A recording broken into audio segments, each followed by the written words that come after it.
What's up, guys? I'm Chris Reynolds, Charlotte 49er all-time leading passer and professional quarterback.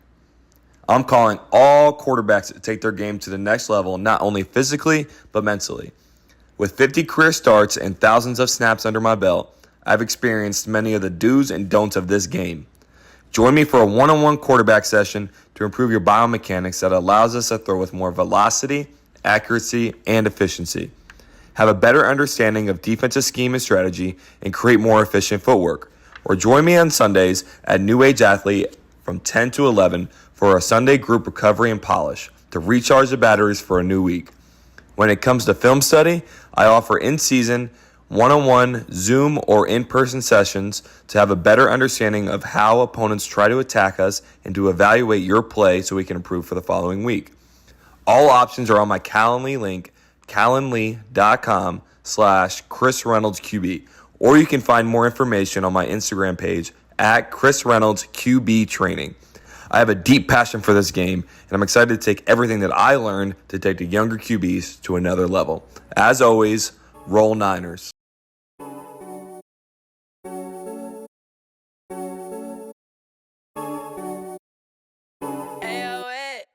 Welcome back to the Highway 49 podcast. We are back with episode 87 of the show, and today we're going to break down Charlotte's heartbreaking loss at Memphis 2 years in a row with those guys.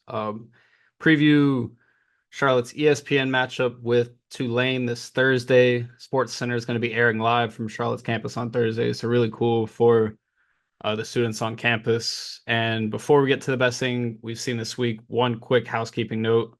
There was an error with the upload of the previous podcast was, I guess, the Memphis preview, the Navy recap on Spotify, but you can find that on YouTube if you missed that one. So apologize for that. We'll make sure this one gets updated and uploaded correctly. But yeah, let's get into it, guys. Jeremy, what's the best thing you've seen this week, man?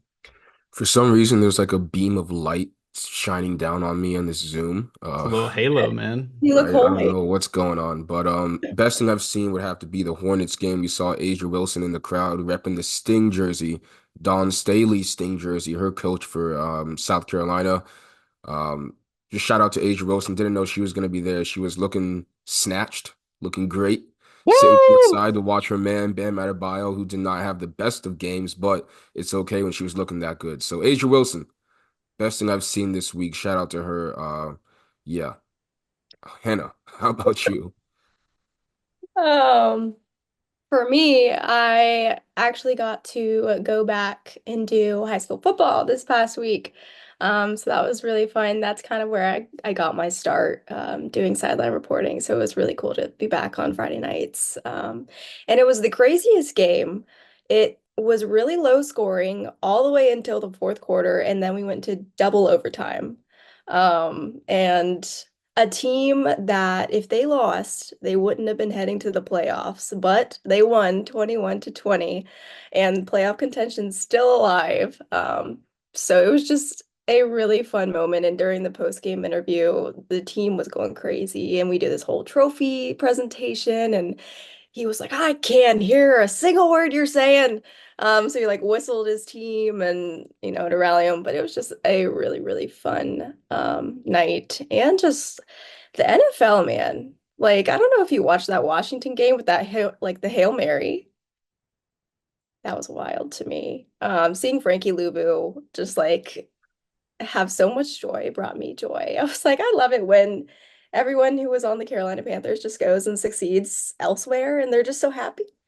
Makes my heart happy. At least one day I'll be happy, maybe, for the Carolina Panthers. I don't know. But Hunter, what was the best thing that you have seen this week? So Alex Highsmith, you're talking about the NFL. He went off last night. The game's better when he's on the field. He came back. This was the second game back from injury, and he was so close to getting that first sack back last week against the Jets on Rodgers, but he had a few pressures there, and he got home against a horrible New York Giants offensive line. So shout out Alex. Steelers are playing damn good football right now. It's fun to watch. A couple 49ers up there with Larry O as well. Definitely. That's the best thing I've seen this week. It's just a ton of fun to watch guys that came through a program like Charlotte just like wreck a game. And yeah, it was awesome. But let's get to Charlotte's. Really tough game. this past week, and it's one of those gut-wrenching games where you feel like Charlotte played well enough to win. And from the opening drive of the game, Biff talked all last week about punching first, and you had to in that game. You're on the road, you're going against a really good Memphis team. Their only loss is Navy, and you figured out how good Navy was when they ran the score up on you the week prior. And it was exactly how you want to start a game. Max Brown's 3 for 3. Cartavius Norton's getting the ball, 5 carries in the opening drive. He punches in a touchdown, and the defense started the game with a 3-and-out. You're feeling great. Defense with 2 straight stops. This is looking just like the ECU game. The offense has the ball up 7, a chance to kind of build that lead and not just punch first, but take control early in the action. And I think I tweeted out the drive chart. That is not what happened. They had 6 straight drives, I think, with 22 total yards, leading from that opening possession all the way into the fourth quarter. It was lifeless, but as we talked about a ton on this show, and I'll open it up to you guys, the switch at quarterback changed everything. Hannah and Jeremy, when you think about that game, my biggest takeaway is how different could that be had DeShawn Purdie gotten the start rather than played that role of reliever that we've seen both him and Trexler Ivy now play. I mean, yes, they started out exactly how coach wanted. They had a fast start, punching first in the first quarter, and that's something that we haven't really seen as of late since the ECU game, and I think this team is better when they do that. It, like I've said before, it carries that momentum into the rest of the game, but Max Brown is still looking a little rusty. I mean, he still has a great arm. I mean, we can't discredit that.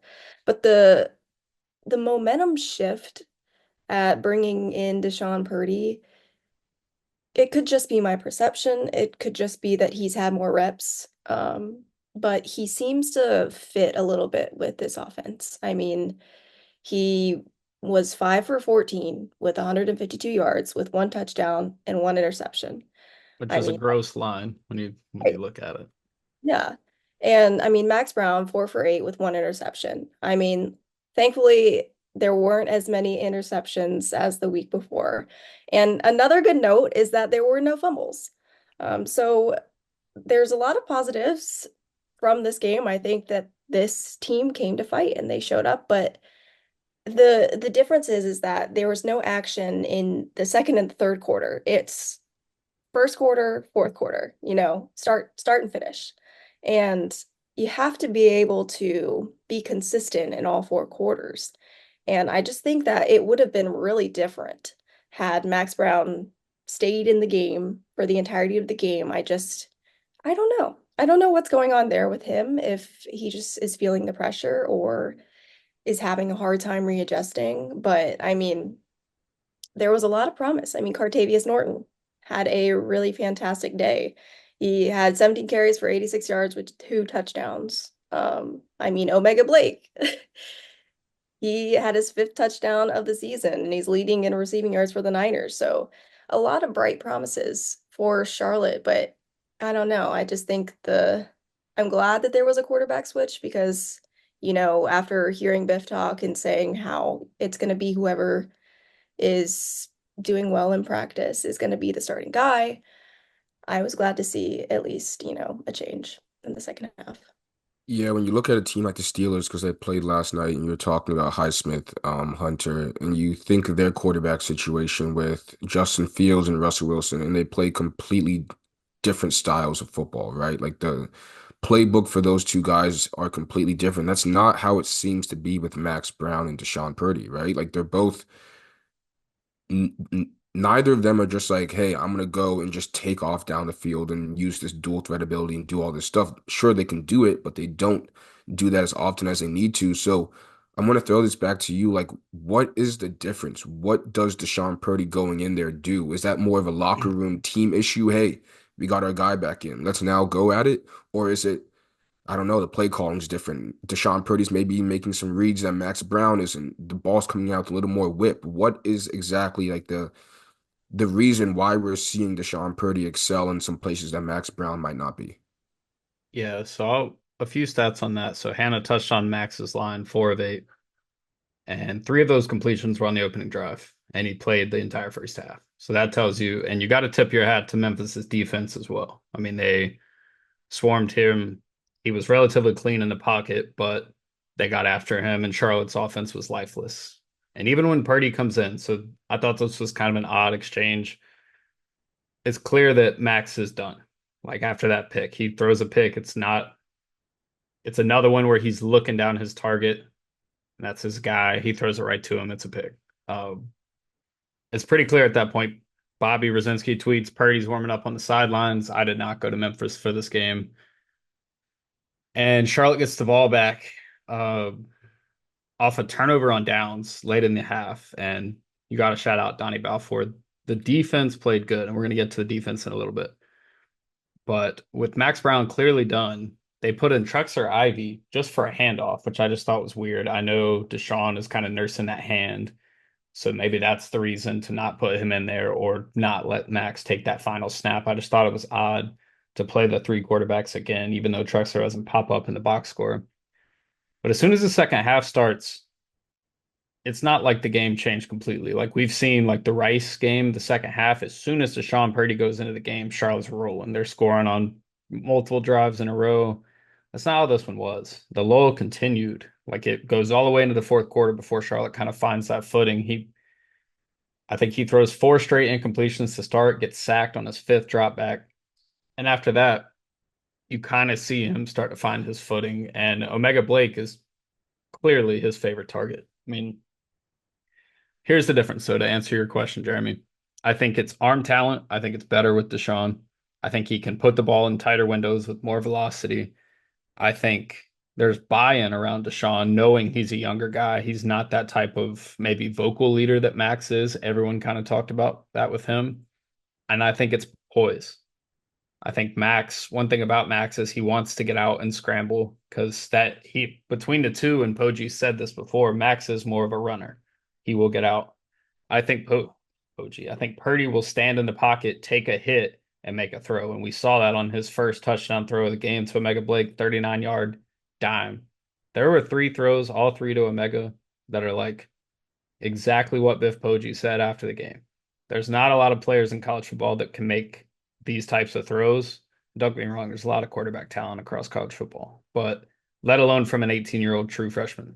Like the kid can play. His stat line doesn't look great. And I talked with Mike Hill after the game. I said, the more opportunities this kid gets, that line is going to come. That 25 of 30, 280 yards and 4 touchdowns is going to come. But this is the thing, is he's played 1 full game this season. All 4 quarters against ECU he was in, and Charlotte put on a clinic on the ground. So it wasn't like he needed to take command of that game. Yeah, I'm thinking about like basketball injuries and someone who has a hamstring or an Achilles tweak or something, right? When they come back to the court for the first time, you don't know, it doesn't matter how much practice you go through, it doesn't matter how much rehab you go through, until you have to recover on a 3-point shot and you have to like change your movement from going left to right really quickly and contest a shot. When you have to put that hamstring to the test and really test it, that's when you know if you're really back or not. Is any part of that with Max Brown where, hey, I had this injury, I sustained it, maybe I want to roll out and not have to take a sack and fall on the injury again, maybe re-aggravate it? How is that? What's your stance on that? I think that if you want to talk about like knocking the rust off, basically like kind of getting back to the action, he took hit after hit after hit against Navy. They left him in, especially in the fourth quarter, when in my mind it made no sense. Like put Trexler in. Like this kid is just getting blown up play after play after play. I mean, we talked about the pick 6 where he gets trucked into the end zone. Like there are certain things you talk about confidence, like Biff Poggi talked about confidence with DeShawn Purdie, that at some point, I mean, the game is well out of hand. Take care of your guy. I don't think that Max is still fighting that rust. When I look at it, 4 turnovers in 6 quarters is exactly what it is, man. I mean, rust or not, you can't make those plays. And I think the quarterback switch was warranted And I think the biggest missed opportunity here is if DeShawn Purdie starts that game, I think Charlotte wins. I don't think it's as close of a game. I don't think, and I think this is a point where I want to dive into a little bit. The way that he throws the deep ball, the connection with Omega Blake opens the run game. We talked about Cartavius. Hannah said 86, I think, for 2 touchdowns. He forced 6 missed tackles. He's like a bowling ball, and he's got 50 of those 86 yards after contact. Part of that comes when the passing game is going because you can't have a heavy box because someone like Omega Blake, because someone like Jairus Mack, who only gets 1 target in this game, I cannot figure that stuff out, can take the top off the defense. And then when I'm just going off this too, and I'm going to get into it in a minute, Colin Weber had his best game of his career against Memphis last year. You know how many targets he had on Saturday? 0. 0. And when I think about the pressure, so one more thing on Purdy really fast, because we talked about he can't or isn't more likely to get out and run. Like he's going to stand in the pocket and take those hits. Purdy was under pressure on 43.8% of his dropbacks. He did throw a pick, and the pick could have been proven costly, and I'm about to transition to the defense. But he had 0 turnover worthy plays. That interception is a freak play. It's a tip drill pick off of Omega Blake and a ball that he should have been able to reel in. Ultimately turns into a pick on the sideline. I don't think Purdy played a perfect game, but I think when you're going in cold, like you can't always expect someone to come in off the sideline and get right to it. It's like Jeremy, we've talked about before with Max and even with Trexler in these games is how do you start a game? How do you give a quarterback confidence? And I don't think the answer is always going to be, hey man, we're not playing well, give us a spark. Like, I think that has to change. That's the hard part because when we talk about Mike, having calling the best game of his life against ECU, and then I don't really know where the blame goes.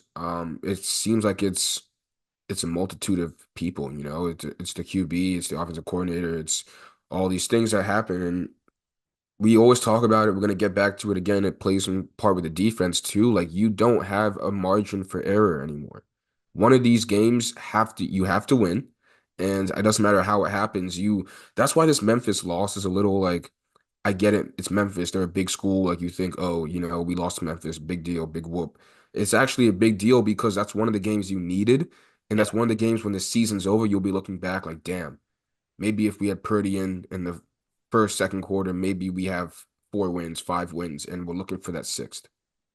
And so, like I say, after the game, Poggi said he wasn't ready to throw anyone under the bus, the defense, the special teams, because the end of this game is just flat out chaotic.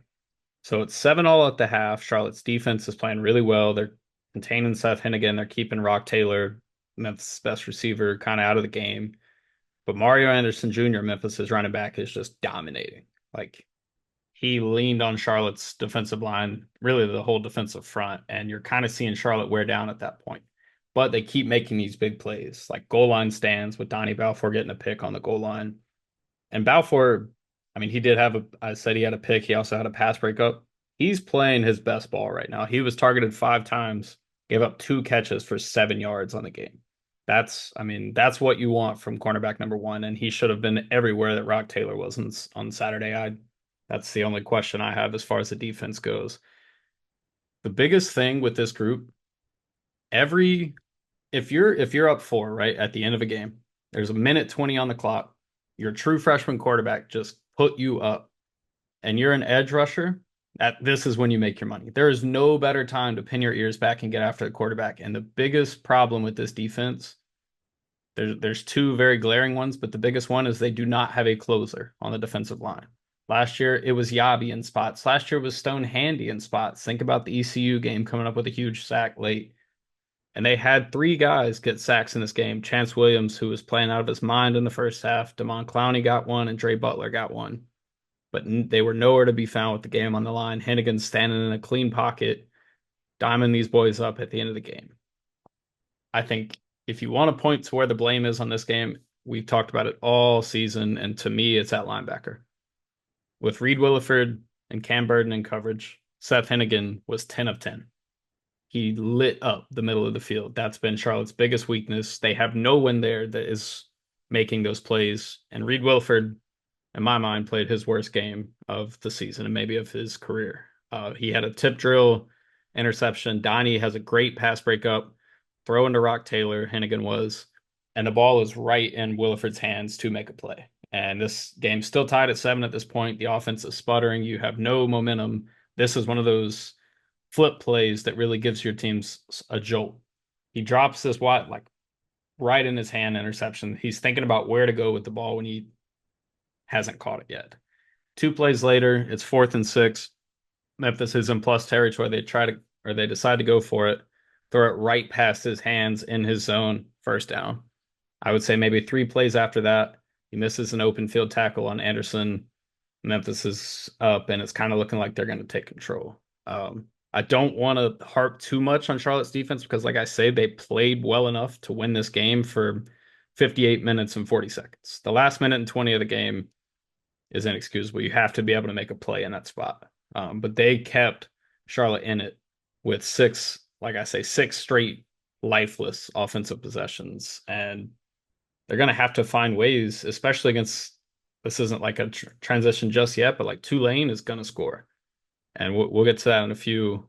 I mean, I guess you gotta win in all 3 phases. You're not gonna in this league in the American now. Maybe in CUSA you could have had offense was good, defense wasn't good, and you can pull out a win, or defense wasn't good and offense was good, whatever. In American, it's like it's gotta happen from everywhere. Offense has to do their job, defense has to do their job, and we saw that the one time it did happen, the results showed, and that was the best win of the season, best win since I've ever covered the team. So at this point, like I'm just harping back to it. I'm sorry, I'm beating a dead horse. There is no margin for error. Defense, show out. Offense, you got to show out with what, 3 weeks, 4 weeks left in the season.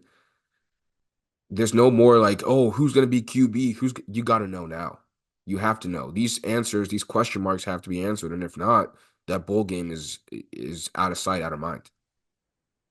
And I just kind of want to recap the final, I'd say, minute 56 of this game, because there were 19 points scored in the last 2 minutes of play. And the over betters in this game, I think this game went over. So congrats to you. Um, so Charlotte's down 21-7, and the game is feeling kind of lifeless because, like I say, after the opening drive, Charlotte goes punt, punt, interception, halftime, punt, punt. Memphis is kind of taking command, and then you see Charlotte really get in gear. 8 play, 75-yard drive. Purdy makes a couple big throws. One's like a back shoulder fade to Sean Brown. Then he hits Omega. He hit Omega 3 times, 39 yards, 32 yards, 57 yards. I mean, like every pass is a deep ball with him in the game. So Charlotte gets back on the board. It's 21-14, and you're like, okay, if the defense can keep playing how they're playing, you're going to get a shot. Memphis decides, you know what? We're up 7. We're in plus territory. We're going for it on downs. And they don't get it. So Charlotte's like, okay, here comes Purdy again. Another 8 play, 75-yard drive for a touchdown. And you're feeling good. This game's knotted at 21. Again, can the defense make a play? Can you give them a chance to win? At this point, Charlotte gets the ball back. Defense is doing their job. And Purdy throws what I told you guys was kind of the freak pick, the tip drill off of Omega Blake. And I'm sure Charlotte fans were feeling pretty much doomed. You're thinking, okay, this game is over. Memphis has the ball, 1st and goal at Charlotte's 8. 3 minutes left in the game, tied at 21. If Memphis scores a touchdown here, like the clock might run out. Charlotte's defense holds, guys. They stonewall Anderson Jr. 3 plays in a row, force a field goal. It's 24-21. And again, I'm like, all right, can Purdy make this happen? And sure enough, 2-play drive. First play, 57-yard bomb to Omega Blake. Charlotte's in the red zone. I'm thinking run, run, run. Put the ball in his hands if you need to, but drain this clock. And Hassan Wilson literally takes the next handoff. It's only his 5th snap of the game, his 4th carry. I think Poggi may have his fumble numbers mixed up because he's got 1 in his whole career, and he went from playing nearly most of the game in a lot of these games to 5 snaps. But he comes in the game, 18-yard touchdown, very next play. Charlotte scored too fast. Poggi said it after the game. He said, we plan to run, we plan to burn that clock, but you didn't. You scored. And I don't necessarily fault Hassan for scoring right there. I mean, that would take a crazy level of wherewithal to slide in that situation. Especially knowing you're going up four with a minute and 20 left.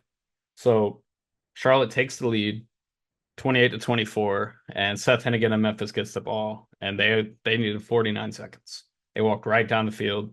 I think it's, what is it, 7 plays, 75 yards in 45 seconds. Rock Taylor burns Elijah Culp. And I don't want to harp on Culp too much because he has been playing better. That's the only catch he gave up all game, but it happened when it mattered most. He was beat on the route. Rock Taylor scores. It's 31-28. Again, there's 31 seconds left in the action, and I'm thinking you need what, maybe 40 yards to put Rusnak in field goal range. He hit a 54-yarder against Gardner Webb to end that first half. Disastrous first half.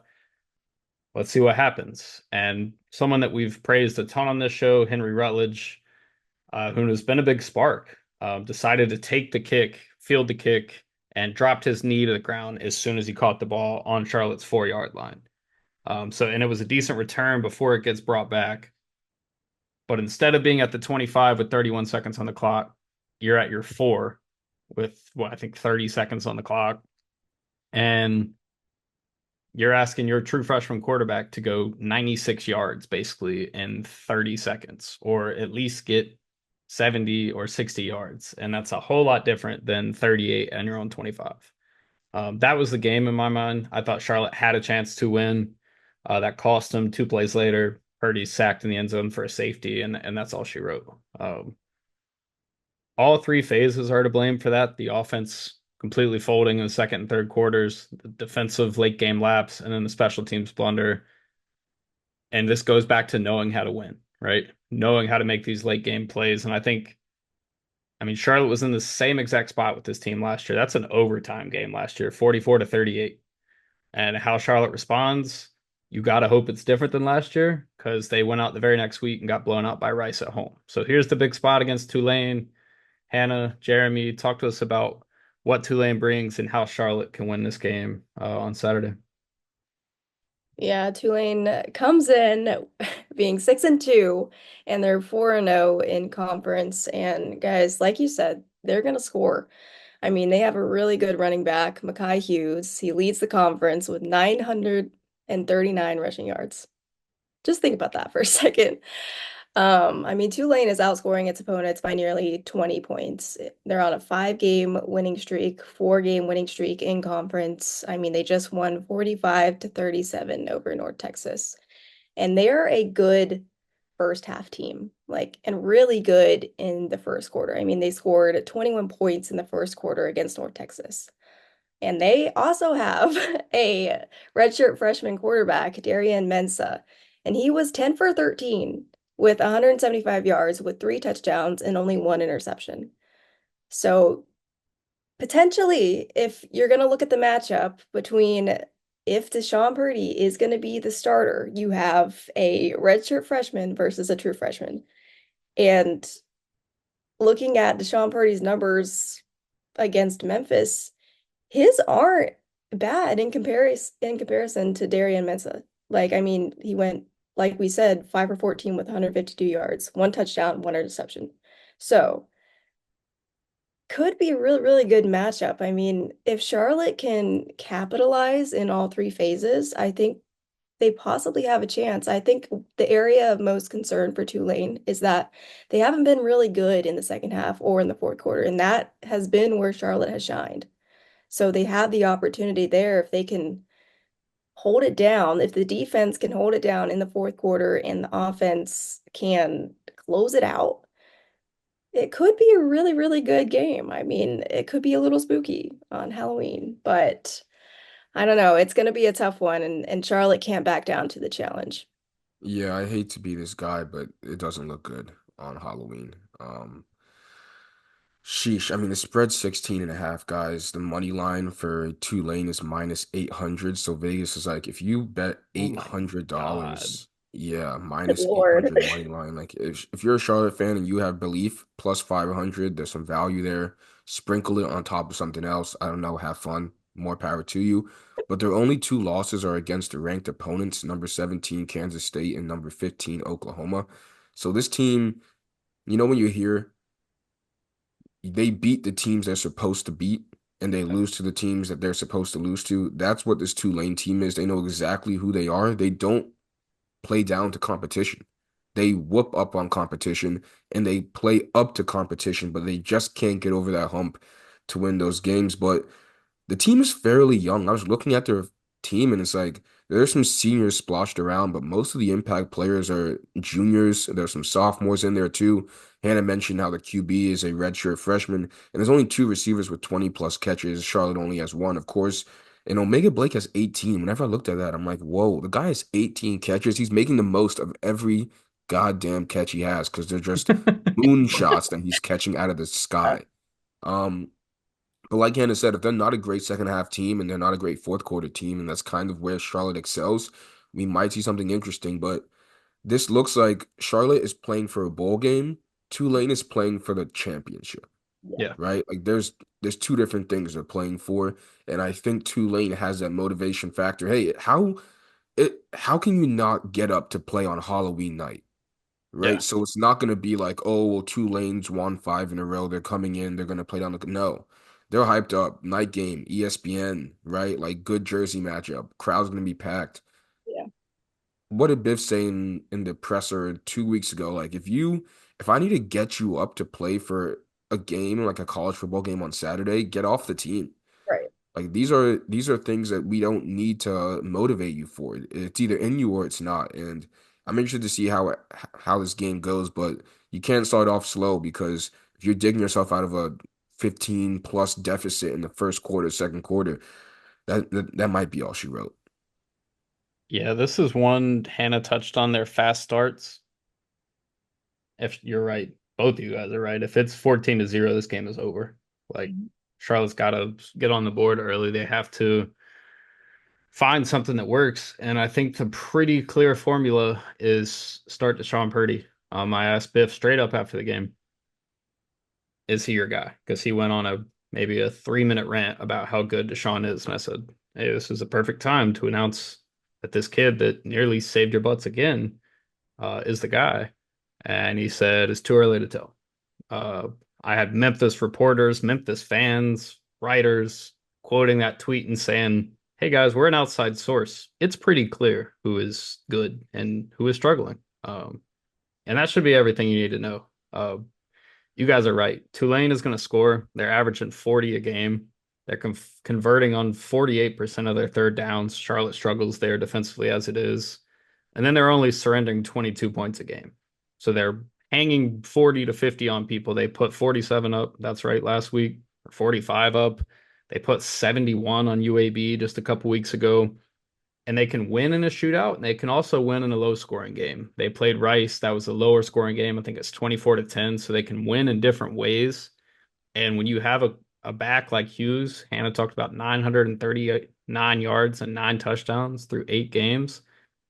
You can dominate. And behind Army and Navy, Tulane has the best rushing attack in the American. Which you think about the service academies with the option, their primary run teams, and then Tulane being right there. And there's a very large gap from Tulane to the next team. Tulane's at 216 a game, and they're only surrendering 115 a game, which we know that if Charlotte's going to play their brand of football, that's on the ground, that's opening up the pass. And Tulane has not allowed much this season.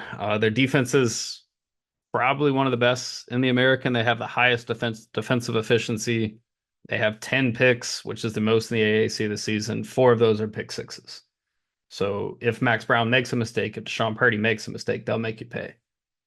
So with the ECU game, how, Biff was trying to, game the system a little bit, tell them, oh, Max might be playing to kind of mess up their game plan, mess up how they are trying to get ready for the game. Do you think that might be the reason why he's so like smoke and mirrors with this QB thing? Because if it's as clear as everyone's saying, then maybe it's just, hey, we kind of want the other team to have to game plan at least a little bit for Max instead of focusing fully on Deshaun. I'm trying to just trying to talk my way rationalize through this it. because It doesn't I'm in make the same sense. boat as you guys. I think Tulane is going to prepare for DeShawn Purdie. I Yeah. think DeShawn Purdie is going to start. I think you have to do your due diligence on Max Brown, knowing that Charlotte has done this quarterback flip all season. And if DeShawn doesn't start hot, but we see that, I don't rule it out. I don't rule anything out with Poggi making this call.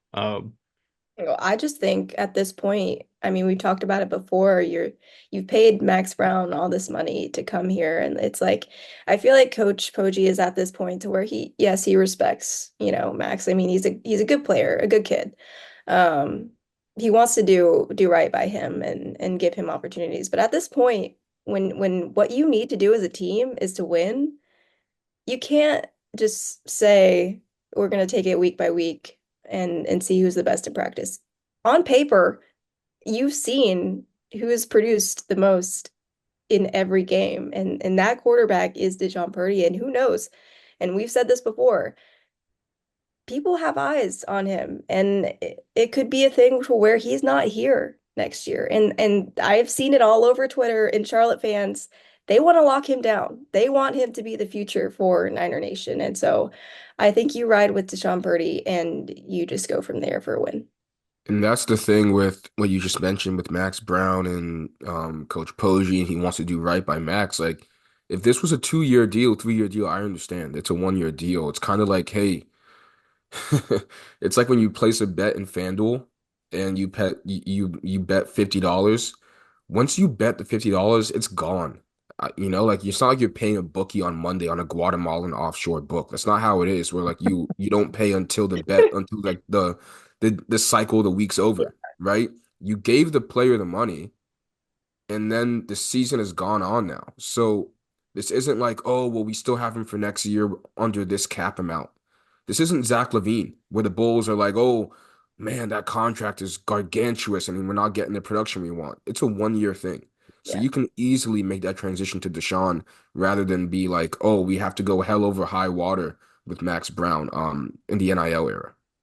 And that's the thing. So DeShawn did play his fifth game this past week, so he cannot redshirt. So the Darrell Robinson move isn't in play right now. Like if they have some work to do in my mind to keep him this offseason, but it's very clear that he's someone you can build around. So I almost think it's a no-brainer at this point. He's your guy.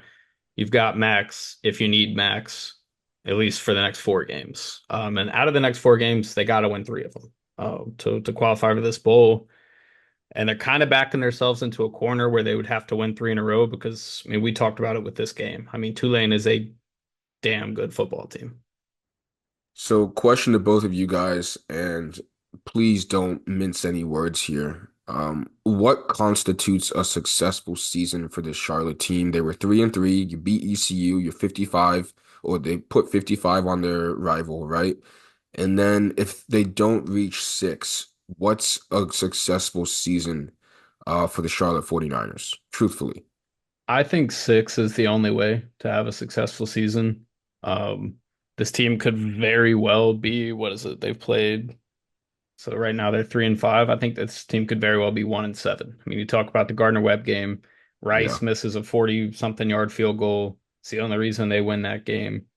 The ECU is the only game this season where you're like, they had all the business in the world to win. So yeah, Well, that's why I'm saying that because like with FSU, we could go 0-11, but we play UF on Thanksgiving every year. And if we beat UF, for me, I'm like, it's okay. At least we didn't lose to UF. Is that how we feel about ECU, or is it no? This program is looking for more now. We don't just want to beat the rival. We want to have higher aspirations and goals than just beating an ECU team, which you're 2-0 against. Yeah, I think yes and no. I think you always want to beat your in-state rival, and they've done that the past 2 years. So at this point, it's not even a rivalry until ECU wins.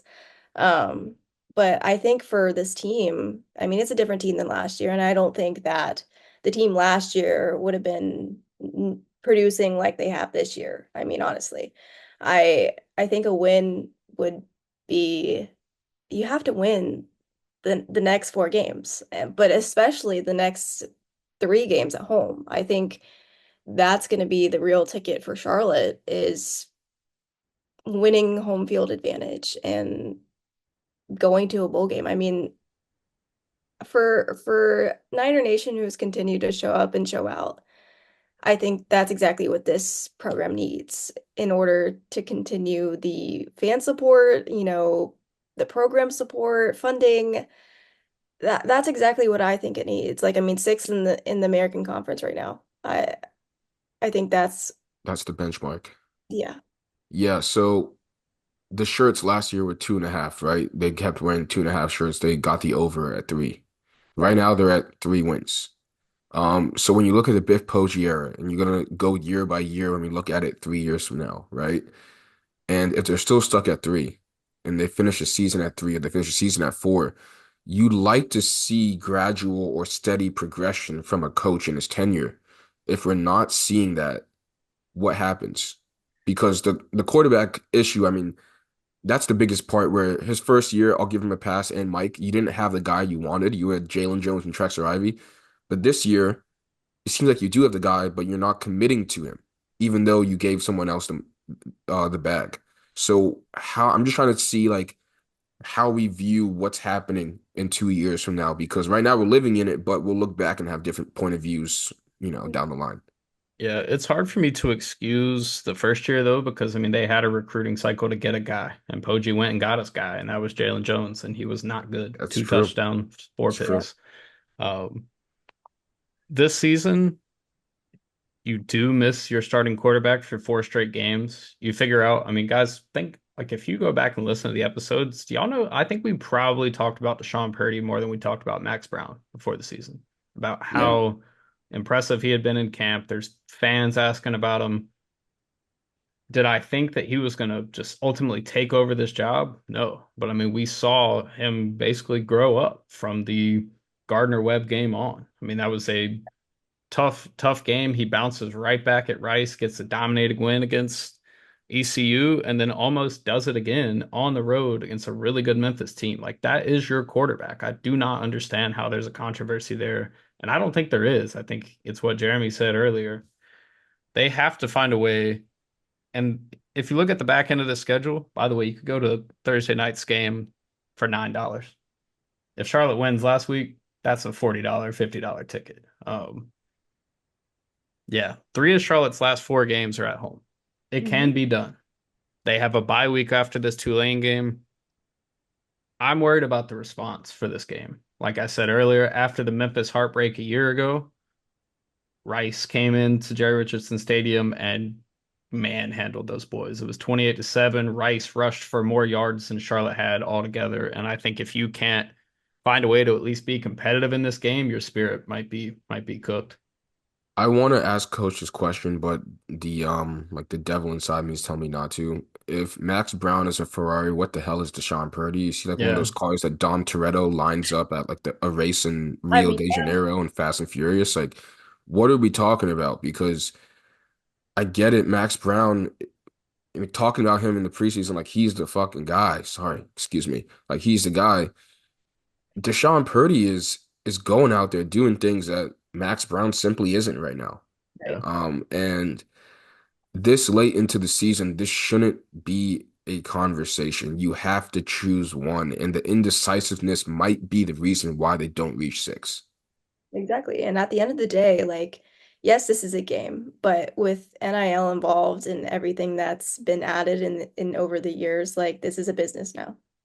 And Yeah. so you start the best guy who has been producing for the team, and right now that's DeShawn Purdie.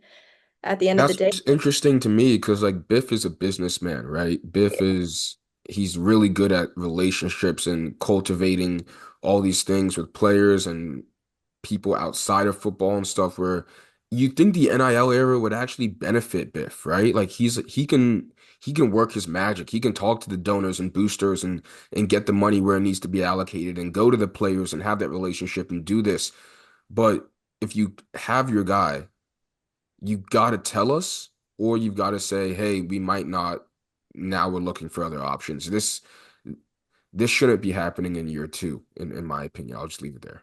And that's the thing. So last year he was extremely transparent. We do not have a quarterback. I mean, how many times towards the end of the year did they say that? That was the exit interviews. The one thing he Yeah. was like, The one thing we got to address, we all know it. I'm not going to sugarcoat it. It's the guy who's behind centers taking the snaps. And I'm not going to sit here and tell you guys that DeShawn Purdie has played lights out start to finish because he hasn't. He doesn't have a line yet that you're like, okay, Hmm. this is the guy. You don't have that yet. But what he puts on film gives you the hope.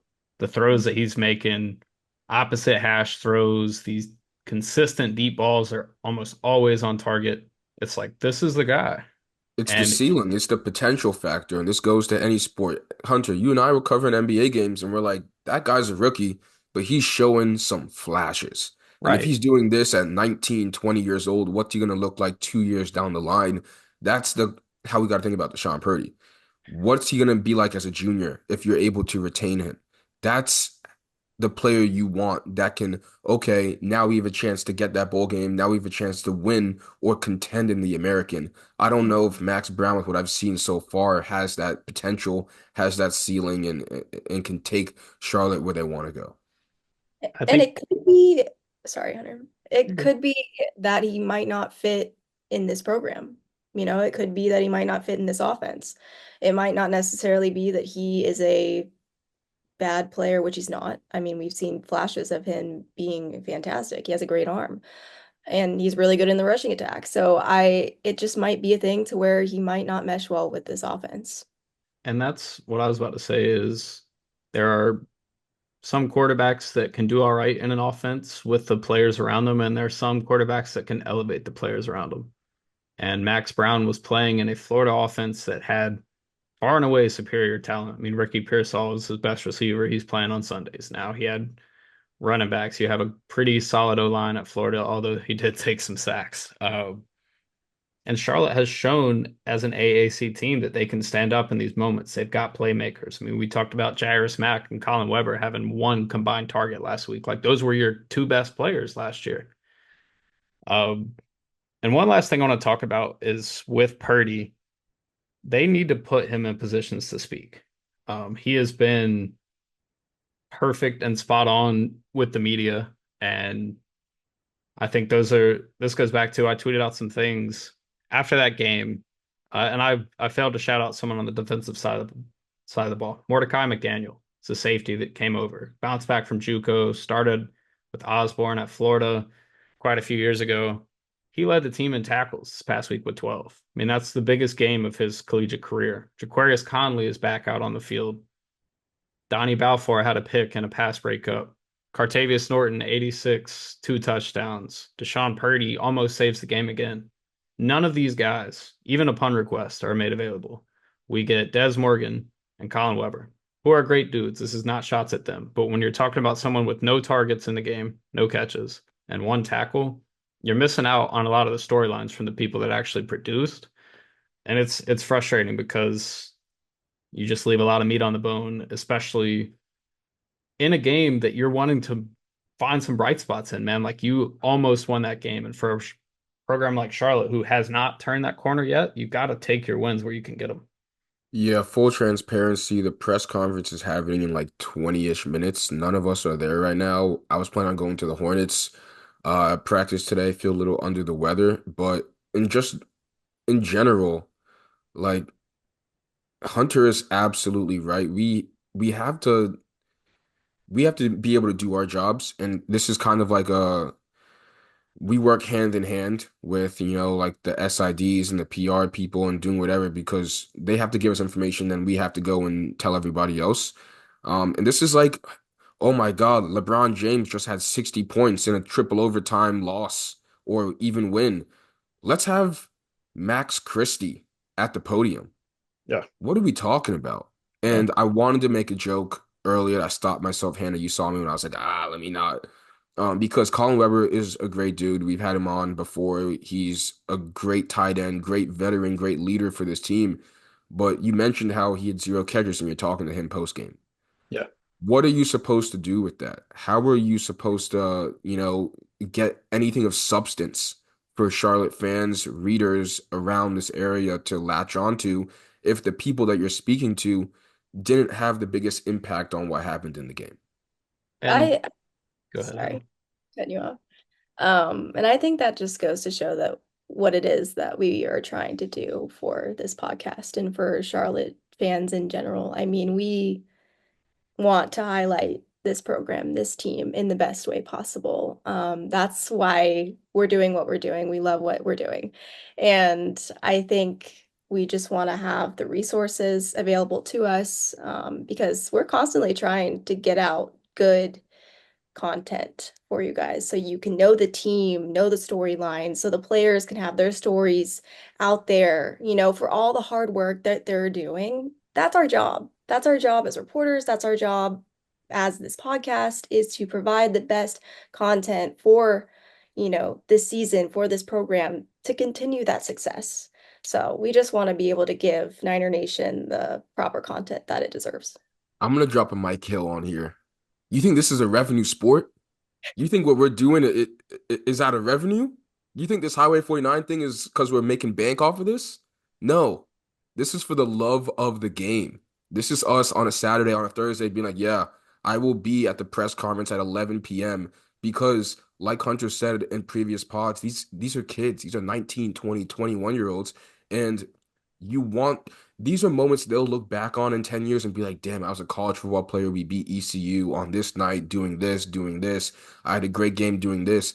And it's our job to cover them in the best way we can. And this isn't, like I said, it's not like we're making bank and we're monetizing all this shit. Like, this is strictly for the love of the game. And when we don't see the effort being put back and reciprocated to us that we're putting into it, it is a little bit disheartening.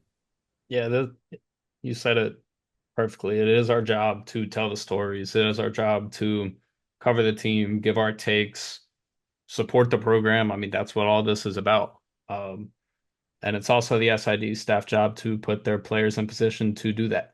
And they're continuing to fail. I mean, we're on 2 opportunities in a row where you could put your players in spots, and it's not happening. Yeah, it's frustrating. It's getting to a point where it kind of is what it is, though.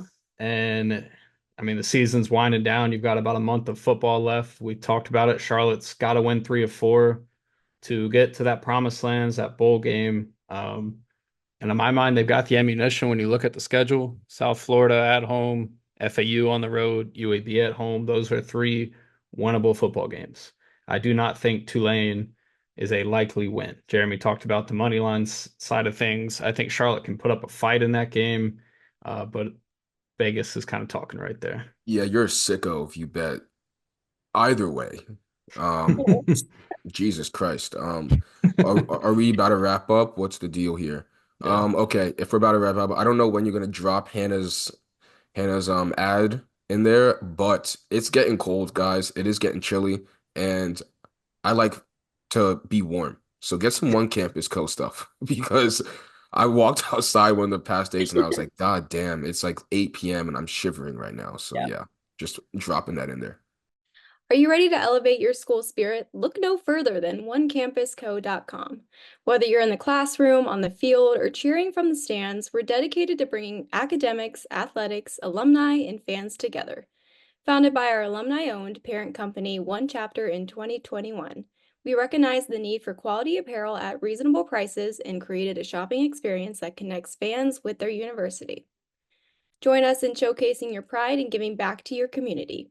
With onecampusco.com, you're not just a student, athlete, or fan, you're part of a vibrant family.